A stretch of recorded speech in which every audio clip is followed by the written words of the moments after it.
You have people within the United States who are very stereotypical. Maybe they're ignorant. It's funny to find out which stereotypes are true, though. It's like Jersey Shore, and I'm like, yup. And they'll go, Kentucky Fried Chicken. They called me the China.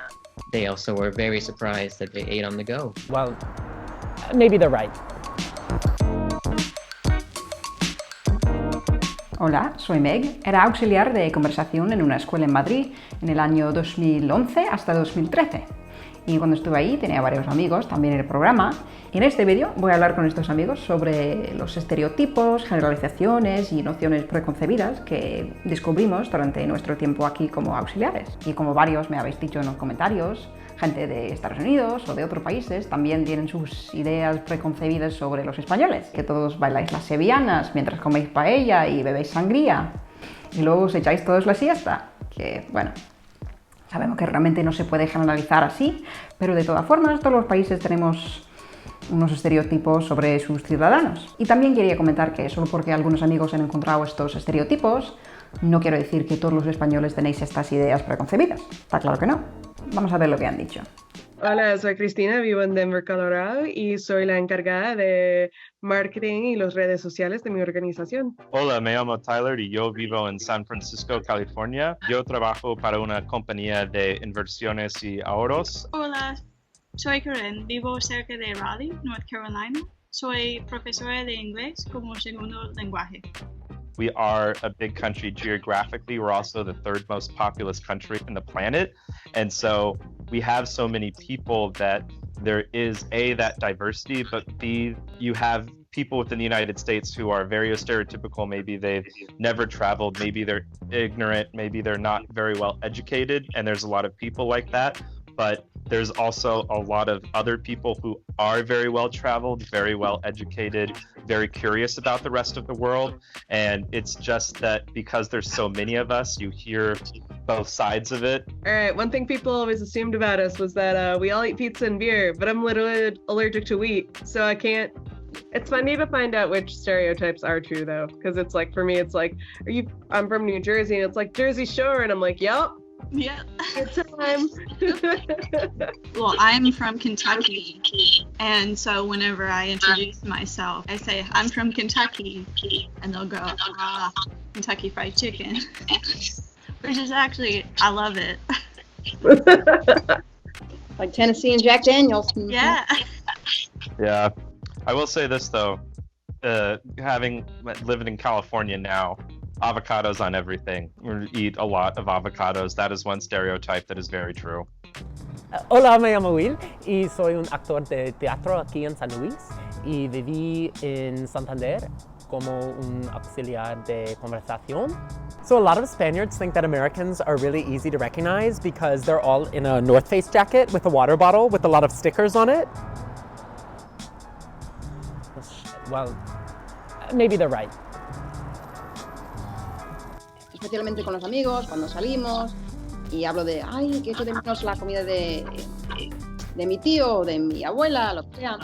Ah, pero si vosotros solo coméis hamburguesas y comida así de McDonald's, rápidas, y no hay cultura de comida en Estados Unidos. Digo, ¿sí? Pues vosotros no habéis estado en la mesa con mi familia un domingo por la tarde, porque se come muy bien. Sí, como mi familia es colombiana, nosotros comemos una mezcla de, si queremos estilo colombiano, hay empanadas, hay pan de yuca, almojábana, no sé qué, pero eso no es hamburguesa. A mí la comida que me apetece más es comida china, comida india, y las hamburguesas, pues aquí en Colorado, the beef is, so of course I love a good burger here, but you know, that's not something that I usually go to. I definitely got that, though, like the idea that we don't eat healthy food. And one of the things that I always did for those 2 years was Thanksgiving, because that was maybe not food that I would eat every day at home, but it would be traditional cooking in a way, and like casseroles and things like that, which I feel like are probably pretty American. But that goes back to the idea that all Americans grew up the same way, because I distinctly remember, Tyler, you giving me like the whole background on whether the sweet potatoes with the marshmallows was a side or a dessert for Thanksgiving, because I had never once before had it in my life. And Megan, you gave me deviled eggs for the first time, which has since become an addiction, and I distinctly recall being like, what white people magic magic is this, is just like shoving these eggs. And I had never had them before in my life. So I live in the South, and there's fast food everywhere, and there is quite a variety of fast food restaurants, and it is very easy one night to just be like, I don't feel like cooking, and I'm just gonna go to the Zaxby's or the Bojangles, even the Mickey D's, and get something to eat. Very easy to do. Hi, I'm Julianne. I was an auxiliary in Madrid in 2011, and now I'm a lawyer in San Francisco. At the school where I was an auxiliary, they called me the China. And I am not Chinese, nor am I Chinese American. I'm Vietnamese American, and so it was completely wrong. And that is exclusively what they called me. Some of the kids, like, of course, some of them called me by my name, but many of them referred to me as the China. Did you correct them and tell them, yeah, no? Plus, like, why would you call me that anyway? My name is Julia. Or did you? I tried to with some of them, but some of them weren't even in my classes, and so it didn't seem worthwhile to try to engage with them. So after a while of being called the China at school, it bothered me, and I talked to my Spanish roommate at home about it, and he explained to me that he had told his family that he lived with the China, and that he didn't care whether or not I was Vietnamese, and that other Spanish people, in his opinion, don't care whether or not I'm actually Chinese or not. I am just a China. As well as other Asian people, they just see them all as Chinese. I don't know, to me that would be kind of akin to Spanish people in the US being called Mexicans. And I don't think that they would like that very much or find that acceptable. Doesn't that seem kind of similar? It does. I definitely noticed that. It was very jarring to me since we have such a different background. I think with the United States having a more diverse population and also having a lot more problems and racially fraught history and histories of discrimination and trying to move past that, we have an entirely different approach to racism and what's considered racist and casual racism than places where maybe that type of immigration hasn't been around for as long.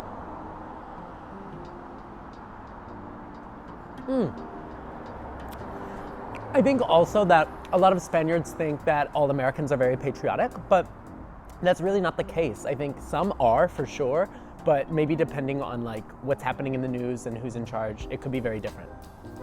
Yo traté de hablar en español con la gente y practicar, que necesitaba practicar y aprender más, pero la gente siempre me preguntó, ¿por qué español? ¿Por qué decidiste aprender español?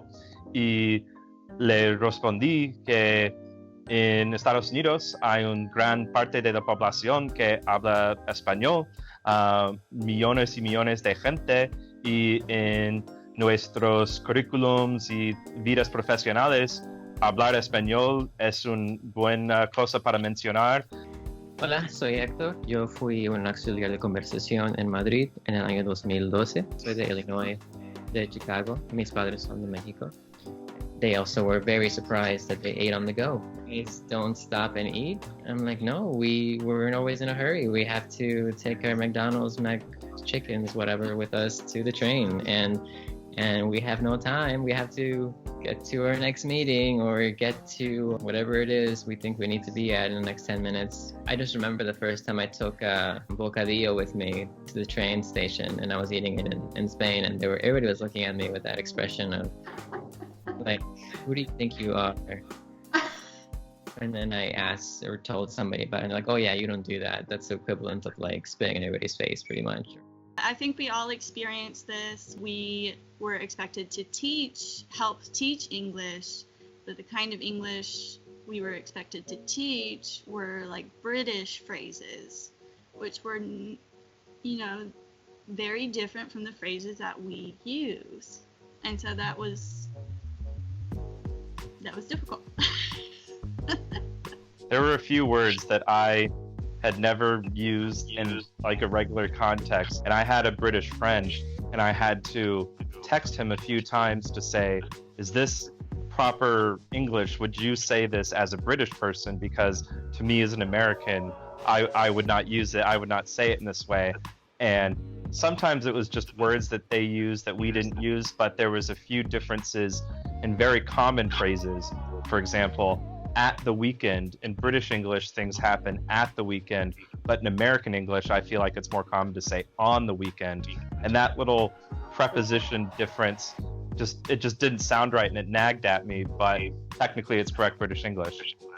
I think for me, one of the surprising ones was that there's this idea that all Americans look a certain way, and maybe that all Americans have grown up in one place, you know, the same place where they were born.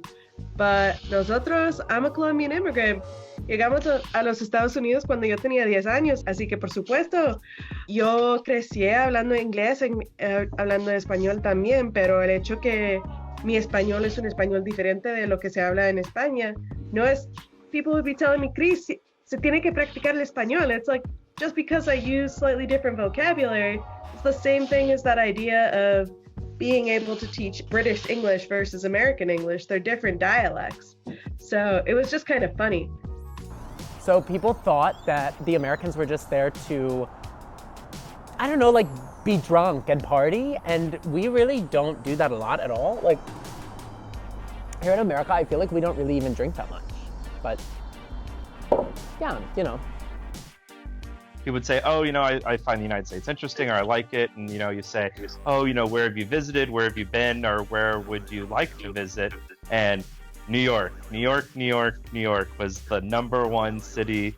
And from all the movies and the TV shows, people would say they feel like they recognized it and know it. And that was really funny for me because at that point in my life, I had never been to New York once. Or people being surprised that we hadn't been to any other part of the United States. Like, I still haven't been to Texas. Like, just not realizing the distances. It took us 5 days to drive from New York to Colorado. We're literally doing the Skype call because it would be prohibitively expensive for all of us to fly to the same place. Like, not just the geography, but like, we are a country of immigrants. Yes, this video is very light on the color spectrum, but there's so many different experiences. Maybe there are some national common things that we all experience, but at the same time, like, it's just wildly different. So I just hope that they realize that, yes, there's ignorant people here, and that's a frustration we have to deal with, but there's a lot of really smart, really concerned people who do know about the rest of the world and want to learn about the rest of the world. Y ya está. Espero que este vídeo os haya resultado gracioso o ilustrativo o incluso informativo. Y si te ha gustado, por favor, déjame el pulgar hacia arriba, que ayuda con el crecimiento del canal. Y si no lo has hecho ya, suscríbete y dale a la campana para recibir notificaciones de futuros vídeos para que no los pierdas. En total, grabé más de 2 horas de conversaciones con los 6 amigos, así que estoy pensando en hacer otro vídeo de lo que ellos echan de menos más de España y también algunos momentos nostálgicos y anécdotas graciosas. Así que si estás interesado en un vídeo de este estilo, dime en los comentarios para que sepa y lo hago. Y nada, nos vemos en el siguiente. ¡Hasta luego!